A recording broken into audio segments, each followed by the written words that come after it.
हरिबोल श्रीमद्भागवत तृतीय स्कंद 31 अध्याय। कपिल उवाच शृण जननी तदन्तरे पुण्यपातक सुविचारे ए पुण्य पाप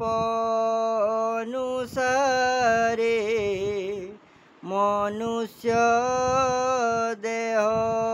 प्राणी धरे मनुष्य देह जेणु स्थिति तेणु से राजसिक मति ଏହା କହିବା तो आगरे सुजने शुण हेतु द्वारे बोलती प्रभु भगवान भौमात सावधाने शुण ए जीव जे कर्म इच्छई ईश्वर तहि निज गाई ए जीव स्वकर्म बसरे पुरुष रे तो आशा करे पुणिये देह धरिबाकु प्रवेश जननी गर्भकु पुरुष देहर स्वरूपे पसई आत्मार संकल्पे जे जन्मे जे गर्भ संजोग पसई रज बीज जोग सेरे तो प्रथम दिन रे मिसोई शोणित संगरे। हरिबोल ताहाकु बोलिटी कल्लोल पंचम दिने से बर्तुल से पुणी बदरी समाने कठिन हुए 10 दिन तापरे होई मांस पिंड तदंते प्रकाशई अंड मस्तक प्रथम मासरे प्रकाश हुई कंधरे संपूर्ण बेनिमा जाए कर चरण आदि हुए अंगुली नख तनु रोम अस्ति हृदय नाड़ी मान लिंग इंद्रिय छिद्र आदि तृतीय मासे प्रसिद्धि चतुर्थ मासे धातु होए पंचमे क्षुधा तृषा बहे तदंते षष्ठ परिमित क्षुधा तृष्णारे से पीड़ित गर्भवेष्टने बद्ध होई दक्षिण कुखीरे भ्रमई जननी जे द्रव्य भक्षई शेरसे ता धातु बड़ई मूत्र पुरीष रक्त लाले कुर्मी पीड़ित समाकुले तही जंत्रिते सोई थाई कुर्मी संकुल मध्य रही अति कोमल कलेबर कुर्मी भाक्यणे नोहे स्थिर अंग काटन्ते कुर्मी माने प्रज्वले देह प्रतिक्षणे बहुत क्लेश तही पाई क्षण क्षण के मूर्छा जाई कृष्ण लवण कटु तीक्षण खारम बिलजे भक्षण जननी आहार करई शेरसे सर्वांग पीड़ई करई वेदना को जात तेणे ता सर्वांग पीड़ित निवास जरायु भीतरे नाड़ी रे बेष्टित निर्भरे कुटिल भावे शिरोधर पृष्ठ कुटिल करे कलेवर मातृकु क्षीरे देई शिर पड़ी जे थाई नहे स्थिर शरीर चाली न पारई पिंजर पक्षी प्राय होई से गर्भे पूर्व कर्म बसे बहुत जन्म ताकु दिसे सते जन्मर कर्म जेते सुमरु थाए गर्भगते से पाप पुण्य मने ध्याई बहुत निश्वास छाड़ई ता फेड़ी न पारही केही कर्म आयते बस होई सुमरी पूर्व जन्म दुख सुख न लभी से विमुख सप्तम मास आदि करी ता देहे ज्ञान थाई पूरी प्रसूति बात बलियार तेणे कंपई ता शरीर देह को अस्थिर करई कुर्मी जैसने भ्रमु थाई से रूपे गर्भे ता भ्रमण दुसह से दुख कषण तदन्ते शुण गजननी भालई दिवस रजनी अति विमुखे कष्ट सही से गर्भे आत्मा को देखई तारूप अति मनोहर ध्याने जानई ता शरीर निरते भाले एक चिते भक्ति रे मन प्रमोदिते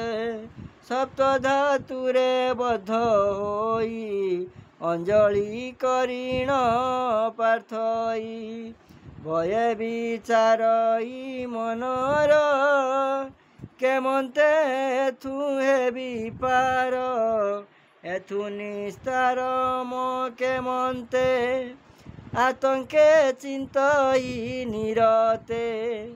जेमंते आउ पुनर्बार ए गर्भ दुख नहु मोर श्री कृष्ण पादे करी ध्यान अति आनंद सुखे मग्न एथु निर्गत म केमंते ताहाकु भावे अविरते से दुख न घेनई चिते अनाथ मुझे गर्भगते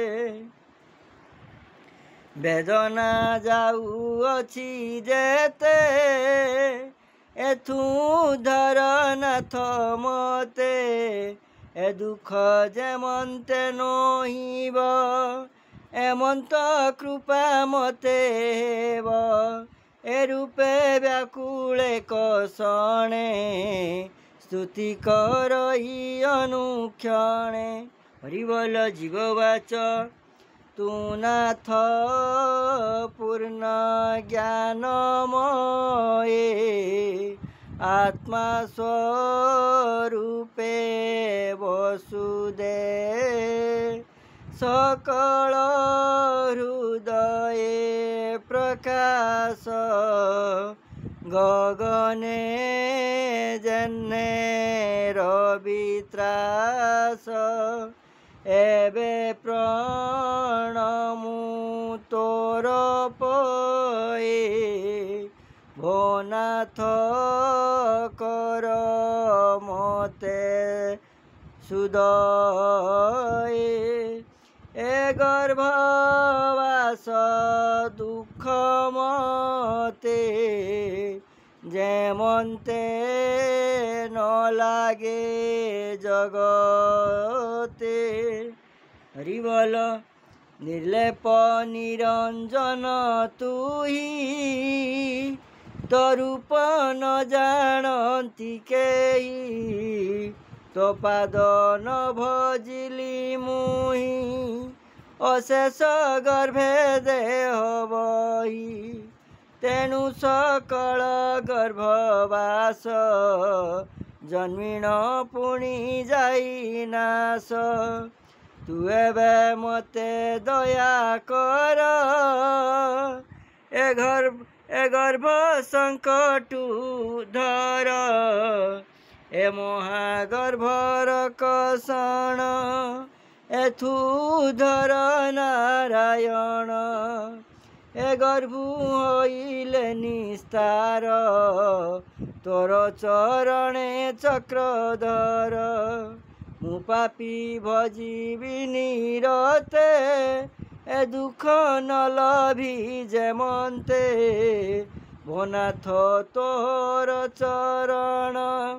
पशिली आजी मु शरण जगत रक्षार निमित्त इच्छाए नाना तनुभूत मुहित अटई असत ए गर्भ कष्टम उचित तरूप देखाइलु देव अपूर्व दयालु स्वभाव गर्भकु आनिला जे मते तापादे स्तुति मनिरते तापादे पशिली शरण से मते करु परित्राण सेवई तार पाद गते अशेष कर्ता जे जगते जे प्रभु सृष्टि रक्षा पाई इच्छारे शरीर धरई जे कला एतादृश गति मु पापी अतीव दुर्मति से प्रभु ए कष्टु रखिबे ता बिनु आश्रा नाही जीवे तांक भय चरणे शरण गली एक शणे से पादे जे प्राणी प्रपन्न न लागे दुख वृजिन मु कष्टे जननी गर्भरे अछई माया कले बरे जीव स्वरूपे अछि मुई मनिज कर्मे बंदी होई अछई बंधन पराए ए गर्भ पीड़ा अति भये नमई ताहांक पयरे जे देव छन्ति मो हृदये विशुद्ध विकार विहीन अखंड बोध अनुदीन त्रिविध संतापे तापित हृदय हुई प्रतीत नमई ताहांक चरणे सेनाथ रखुए कसणे ए पंचभूते विरचित एमंत दे मुहि स्थित मिथ्यारे आच्छन्न होइछि बुझिले सत्य नहे किछि इंद्रिय अर्थे गुणे चित्त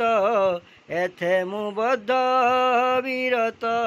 बंदई से प्रभु चरण ए कष्टु करिबे तारण अकुंठ महिमा ताहार केबे नथाई विकार जेणु से आदि निरंजन प्रकृति पुरुष भिन्न से प्रभु परम समान दियंतु मते दिव्य ज्ञान जा माया बरी रहिछि एणु मु सबु विस्मरिछि तेणु भ्रमई ए संसारे श्रमे कातर निरंतरे ताहांकु भजी बई जेबे ए दुख निस्तरिबे तेबे भजिले निज रूप पाई न भजी पार हेबि काई से प्रभु बिनु एही ज्ञान के देई पारी मते आन तातहु ज्ञान मु पाइछि जेणु मु त्रिकाल देखुछि एणु ए गर्भ दुख घोर न जाने शरीर मोहर एणु जे ताहांकु भजिबी तेबे से कर्म को जिणिबी जार अंश स्थिर चरे व्यापीछि भुवन भितरे बंदई ताहांक चरण भोनाथ देवा दिव्य ज्ञान बाल चंचल भाव मुई तो पाद कमले पुछई जननी उदर गुहरे जननी उदर गुहरे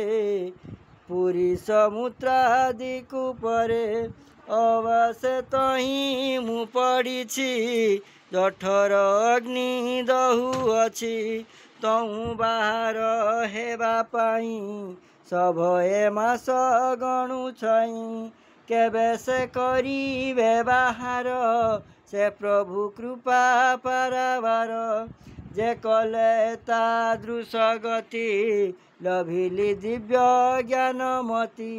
से बड़ करुणा सागर जे मते देले ज्ञान तोर मु तांकु कि सेवा करिबी कि द्रव्य देईण तोषिबी से नाथ दीन बंधु जेबे स्वगुणे तुष्ट हेबे तेबे अंजलि बिनु नारायण मोहर द्रव्य नहीं आन ए जेते जीव पशु आदि अज्ञान देहे निरवधि देखंती सुख दुख मात्र एणु हुअंती क्लेश पात्र जे दिव्य ज्ञान देले मते जे बुद्धि ज्ञानी अविरते ए देह भीतर बाहरे प्रत्यक्ष देखुछि तारे ए घेनी सुखे आशा नहीं दुख को भय बा कहीं जे मते देले दिव्य ज्ञान से पादे मोहर बंधन से प्रभु रूप मनोहर दर्शन लोभ चित्त मर स्वरूप सुधा आप्यायने तृषित लोचन सघने केबे न पारई छाड़ी आनंदे सुधार नबे बुड़ी बहुत दुखर आवास एही मोहर गर्भवास मु दुखे बंचीबी गर्भरे केबे न जीवी बाहरे संसार अंधकूपति तही के जे जीवे गमंती तो माया घटोई ताहाकु से सत्य मणई मिथ्याकु पड़ई संसार चक्रे पुत्र कलत्र माया घोरे एणु बाहरे न जीवई मु गर्भे मोक्ष साधिबई व्याकुल नहीं ए गर्भर सही दुख महाघोर आत्मा को तारी एठारे मन निवेशी आत्मा ठारे सारथी बुद्धि विवेक को करीण तारी आत्मा को गर्भ निवास दुख आर जेमंत नहिब मोहर विष्णुर चरणे पशिबी अशेष गर्भे मुन जीवी हरिबल मैत्रवाच एमंते नाना स्तुति करी गर्भ जातना दुखे डरी से जीवती दुखे छन दुर्गंध आघ्राणे अज्ञान कहती कपिल गोसाई से देवहूति मुख चाई हरिबल कपिलवाच विनय भावे स्तुति करे ए जीव जननी उदरे केबे नए ताऊ श्वास दुखे पीड़ित 10 मास एमंत दुख अवशेषे शरीर पवन प्रकाशे ताहाकु प्रसव मारुत प्रेरणा करई बहुत तत्क्षणे अधमुख करी पकाई जोनि द्वार भरी गर्भ भीतरु ताकु हेळे पवन झांकी महाबळे से जोनि द्वार मार्ग गते बाहर करई तुरिते अति संकीर्ण जन्म द्वार कष्टरे हुई बाहर स्तंभिते श्वास निरोधई से गर्भ ज्ञान पासरोई अज्ञाने पड़ई भूमि रे रक्त जर्जर कले बरे कृमिर प्राय चेष्टा करे रोदन करई कातरे लोभई विपरीत गति से ज्ञान आउ न स्मरति लोभई विपरीत गति से ज्ञान आउ न स्मरन्ति पालन्ति ज्ञाति बंधु जने ता अभिमत केहु जाने क्षुधारे तत्क्षणे रोदई ताके ही बुझी न पारई बोलन्ति पेट बथाइला एणुए व्याकुले रोदिला मुखे दियन्ति निम्बरस जीवत पियई अवस निषधि ताहा न पारई जहा दियन्ति ताहा खाई असुचि सज्जारे शयन करन्ति ताकु परिजन तही अवशे पड़ी थाई पिंपुड़ी माछी कीट खाई निवारे नहोई समर्थ जेणु न चले पदहस्त उठी बसिते शक्य नाही बंधन जीव प्राय होई उठी बसिते शक्य नाही बंधन जीव प्राय होई कोमल चर्मता शरीरे काटन्ति मशक निर्भरे दशन विकासी काटन्ति शोषिण शोषित पिबन्ति तहु से ज्ञानहीन होई सर्वदा रोदन करई ए रूपे 5 वर्ष जाए शैशवे दुख भोग हुए पौगंड काले महादुख तही न पाई किछि सुख तदन्ते विद्या प्रपठने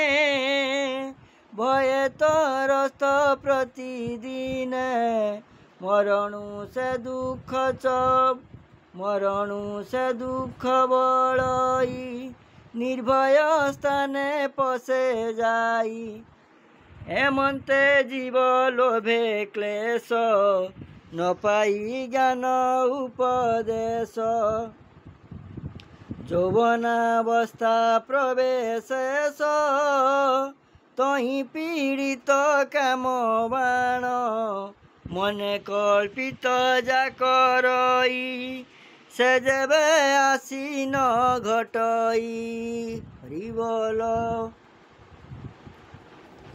जय जगत कृपालु प्रभु परम दयालु नाथ नाथाय देव देवाय अज्ञानी मानक ज्ञान दियंतु जगतर प्राणी मंगल वृद्धि करंतु कृपा करंतु कृपामय कल्याण करंतु कल्याणमय स्वकरे हुई बाधित क्रोधित हुए अविरत हेमंत प्रति संवत्सरे काम बढ़ई निरंतरे जे रूपे शरीर बढ़ई ता संगे कामादि बढ़ई प्रकोप बढ़े कले बरे कामिनी संगे केली करे अत्यंत कामे होई बाई आपना नाशन जानई नाना जोनी रे आशा करे ए जुबा बयस व्यवहारे एमंते बढ़े दिने दिने जे रूपे पौढ़ जे यौवने व्याकुल धन रजने चित्त व्याकुल दुख मने दिन कु दिन काम गाढ़े निरते अहंकार बढ़े हरि बोल संतति जन्म व्याकुले कामिनी संगे रति मेले बंचई सुख प्राय मणि आत्मार दुख न प्रमाणी ए पंचभूत कले बरे आपना बोली जादरे मुहर्ता कर्ता सर्वठारे मो ए मोर छंती जेते घरे एही कुमति भावु थाई आपना हित न जानई चर्म शोणित गाढ़ भीति अशेष रोग जही स्थिति एम शरीर बोली जाने क्षण विध्वंस न प्रमाणे ए देह सत्य स्वभावे जे आत्मबुद्धि अनुभवे परम हिंसन करे मति निज शरीर सुख चिंती असाधु संगे नित्य थाई सुसाधु संग नई छई नित्य विषया संग चिंती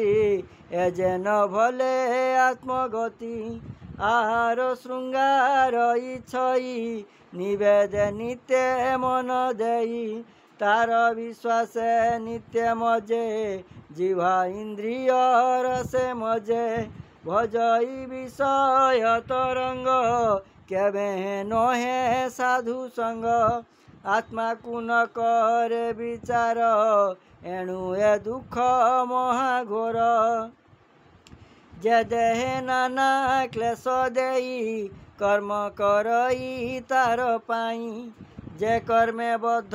प्राय होई अज्ञाने पूर्ण जन्म होई शिशुदर सुखातुरे उद्यम करे निरंतरे एमंत सत जे जन तार संगते करे मन तांको स्वकर्म आचरई जे मार्गे नरके पड़ई भोमा तो शुण तदंतरे पूर्वे कहिछु जे प्रकारे ସେ ଭାବେ ପୁଣି ନିକ ପଇ ସେ ଭାବେ ପୁଣି ନର୍କେ ପାଇ ଯାତନା ଅନେକ ଭୁଞ୍ଜଇ ଏଣୁ ଅସତ ସଙ୍ଗ କଲେ ବିନାଶ ହୋଇ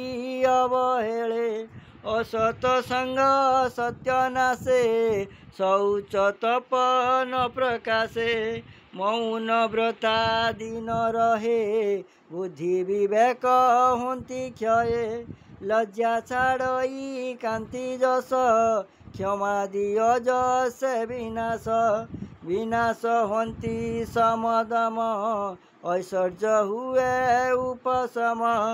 ଅଶାନ୍ତ ଜନେ ସଙ୍ଗ ହୋଇ ଯେ ମୂଢ଼ ଭାବେ ନିତ୍ୟ ରହି ଜ୍ଞାନ ନ ବୁଝେ ଦମ୍ଭପଣେ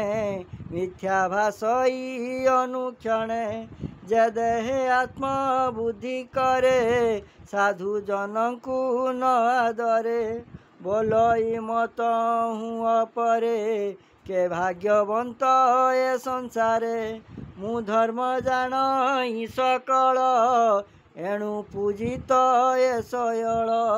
ମତ ହୁଁ ଧନବନ୍ତ କେହି ପ୍ରତୁଲ୍ୟ ନହିଁ ବଏ ମହି ମୋ ଧନ ଉପାଏ ମିଳଇ ଏଣୁ ମୋହର ଭୟ ନାହିଁ ଏମନ୍ତେ ଯେବା ଗର୍ବ କରେ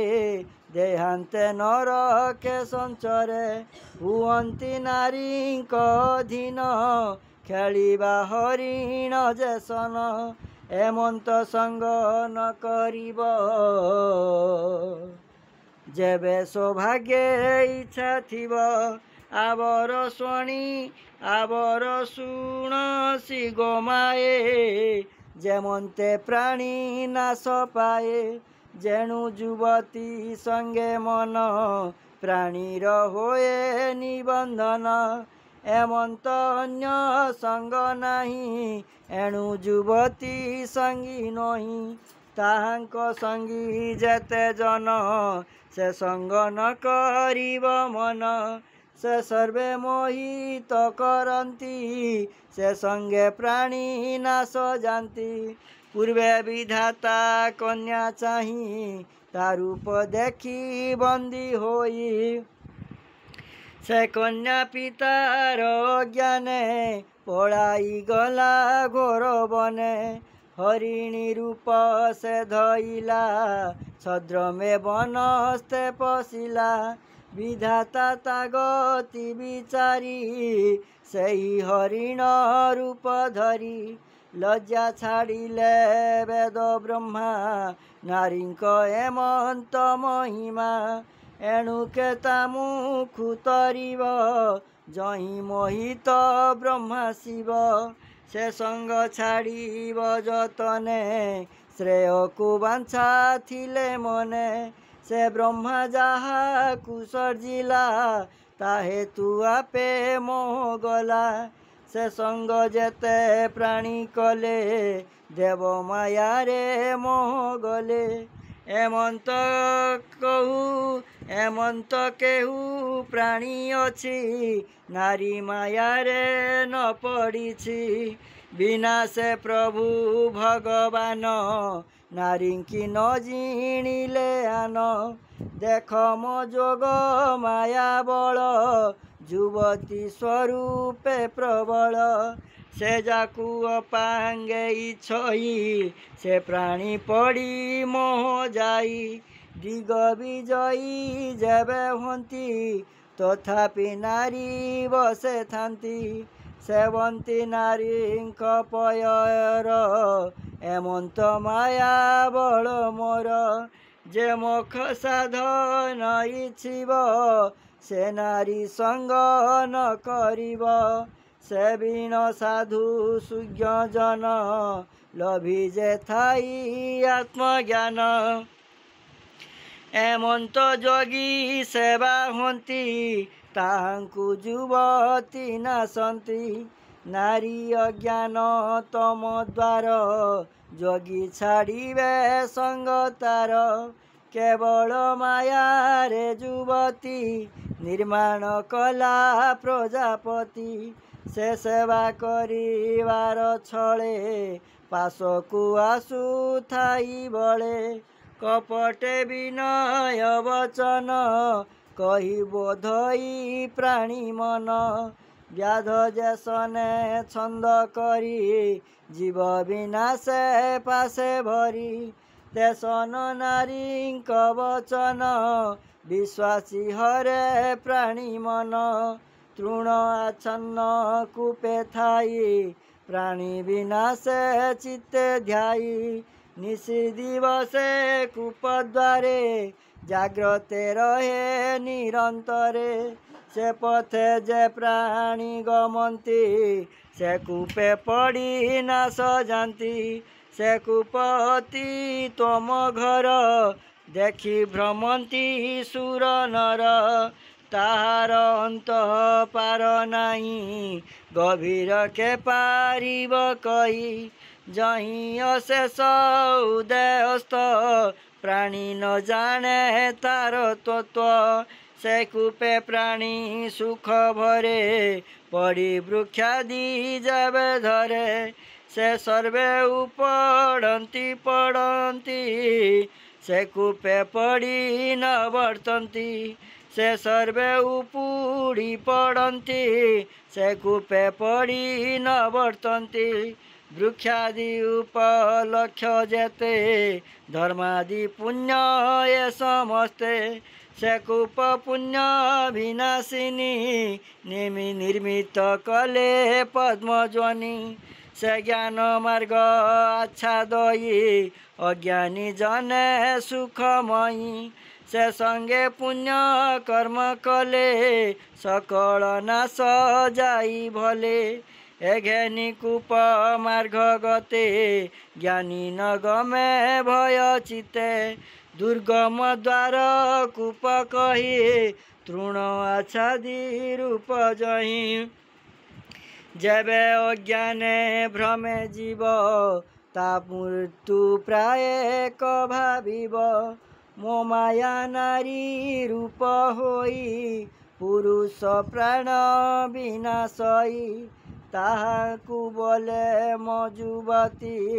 ତାସିରେ ଗୃହ ଧର୍ମ ଦିଅନ୍ତି ଧନ ଜୀବନ ଆଦି ଯେତେ ସମର୍ପିଥାଇ ସ୍ନେହ ଚିତେ ଗୁରୁଜନଙ୍କୁ ମାୟା କରେ ତାର ବିଶ୍ୱାସେ ଦିନ ହରେ ସେବକ ଜନ ପ୍ରାୟ ହୋଇ ନିରତେ ସେବେ ସୁଖ ପାଇ ଏ ଜୀବ ପ୍ରାଣ ଅନ୍ତଃକାଳେ ତା ରୂପ ଧ୍ୟାନେ ଶୁନି ଚଳେ ସେ ନାରୀ ସ୍ୱରୂପ ଧରଇ ପୁରୁଷ ଅଙ୍ଗ ପ୍ରତ୍ୟଜୟୀ ସେ ମାୟା ରୂପ ହୁଏ ପତି ଗୃହତନୟ ସୁତା ନାତି ତାଙ୍କ ସ୍ନେହ ବଶ ହୋଇ ସେ ମୃତ୍ୟୁ ବୋଲି ନ ଜାଣଇ ଯେସନେ ବ୍ୟାଧ ଗୀତ ଗାଏ ମୃଗତା ଶୁଣି ତୋଷ ହୋଇ ଗୀତରେ ଦେଇ ଥାଇ ମନ ନ ଜାଣେ ଆତ୍ମା ବିନାଶନ ଏ ଜୀବ ରୂପେ କଳେବର କର୍ମ କରଇ ନିରନ୍ତର ଏ ଜୀବ ରୂପ କଳେବର କର୍ମ କରଇ ନିରନ୍ତର ଲୋକରୁ ଅନ୍ୟ ଲୋକ ଯାଇ